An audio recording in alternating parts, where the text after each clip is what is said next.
जब सांस चलता आज सांस नहीं चलता हाथ गोड़ पूरा पल्ला हो गई कहता सांस चलता लेके गैला हमनी के पर गाड़ी के नारी पर गाड़ी को रोक पेशाब करे जाता नहीं गाड़ी रोकवा दिला ना गाड़ी में तो निकल के लगल भागे हमारे इनका ससुर रहलन तो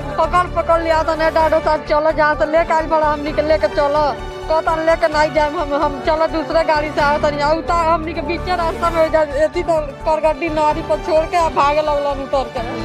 कितने बोलाता तो पकड़ात नहीं कहता चलो